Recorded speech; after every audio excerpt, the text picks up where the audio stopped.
How do we become a people? How do we become a society where selflessness is second nature? You all have instincts. Every single one of you in here has instinct. But after instinct comes choice. You only have two choices. It's that simple. You run towards something, you're all in, or you run the other way. Like any good story, it begins in a very far away place. This place for me is Nebraska. Is anyone in here from Nebraska? No one? There's no one in here from Nebraska.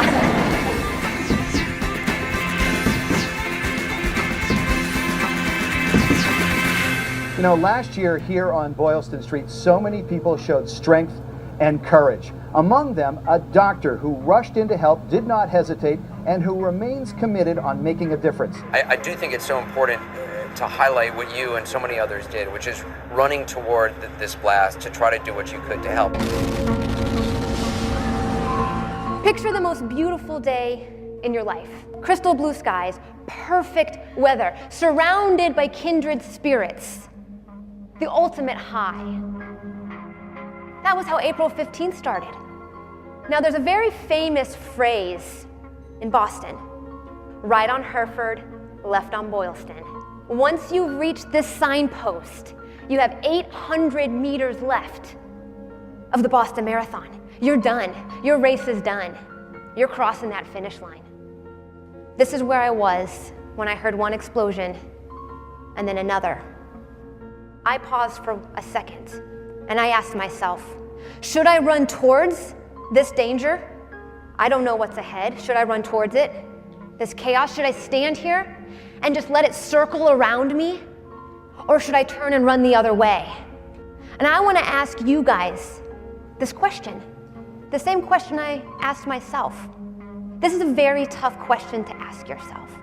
What would you do? What would you do in life? When something challenging happens, doesn't have to be a bomb. Are you someone who stands there and kind of just lets things circle around you? Are you someone that turns and runs the other way? Or are you someone that's all in? Are you someone that runs towards that which is challenging, which is chaotic? I chose to run towards. The final stretch of the race, you were exhausted, you heard the blast, and you knew you had to do something. They tried to stop us, and I leapt over the barricade. Police officers were yelling at me, "Stop, you must stop." And I kept going. I ran down this public alley. It paralleled Boylston Street. That public alley dumped me out at what is now known as bomb scene number 2. Now, I have been in the medical field for 15 years. I've seen trauma, I've seen death, I've seen pain, but I have never seen anything like I saw that day. I went to work as fast as I could, treating the people that I saw one after another, applying tourniquets, packing groin wounds with dirty towels, and doing CPR. I treated 4 people that day, and 3 of them survived. I feel like in times like this, people come together and move forward, and I know I plan on running the marathon again next year. I wish I was in good enough shape just to run it. You could run it. No, I don't think I could. You could run it. I believe in you. We'll see. Maybe I'll try to train. An interview with the New York Times that night landed Natalie's name and story in the paper, triggering a flood of media interest and weeks of interviews, national appearances, and accolades. For Natalie, the enormity of the tragedy finally hit her when she saw the cover of a local magazine. It's like Boston's Best. There was my face. It was that moment when I decided my life was going to change on a completely different trajectory.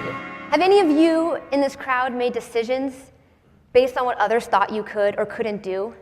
Somewhere near my 4th year of medical school, towards the end, I decided I wanted to go to Harvard.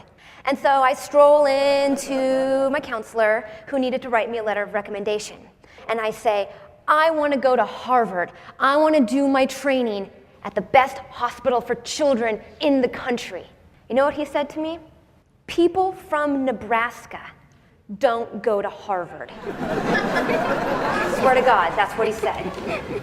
You're not going to get in. Have any of you ever been told that because of where you're from, your geographic location, that you can't accomplish something? Or has anyone ever told you because of your education level or where you were educated that you're not good enough, that you're only good enough to do what someone before you has done? Those thoughts that I call internal chaos, this internal chaos, that can be powerful because that can become friction. You feel this friction in your soul, right? Like you feel this tugging in your soul. And that friction can become fuel.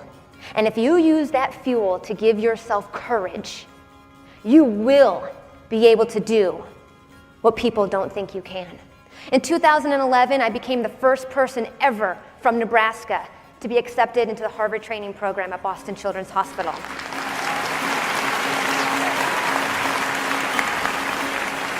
How do we become people who alleviate suffering, who look to our neighbors and help them, that always run towards? And I have really good news for you guys. It's actually in our genes.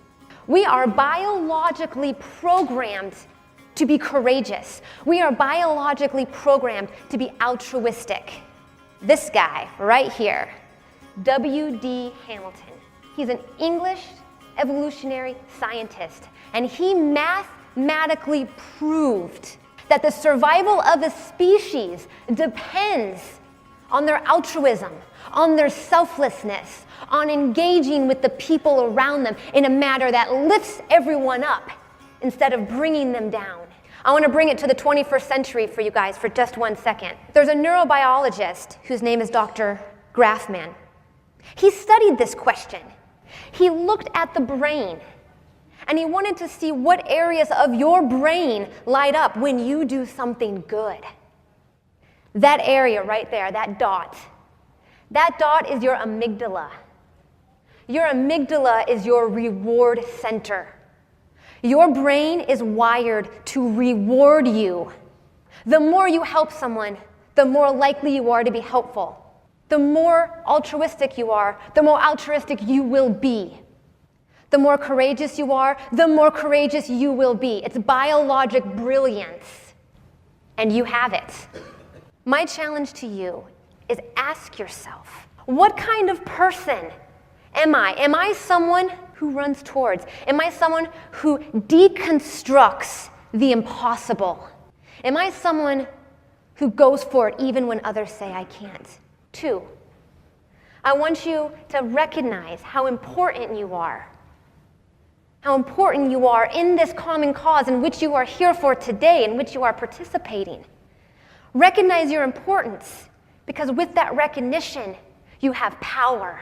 And 3rd, and this one you have to do, I will come find you if you don't do it. I want you to go for a run. I want you to go for a run. I don't care if it's 1 mile, I don't care if it's 20 miles, but I want you to go for a run. And after you've gone for that run, I want you to ask yourself those questions again. What kind of person am I? Because I bet your answer will be different. Thank you so much for your time.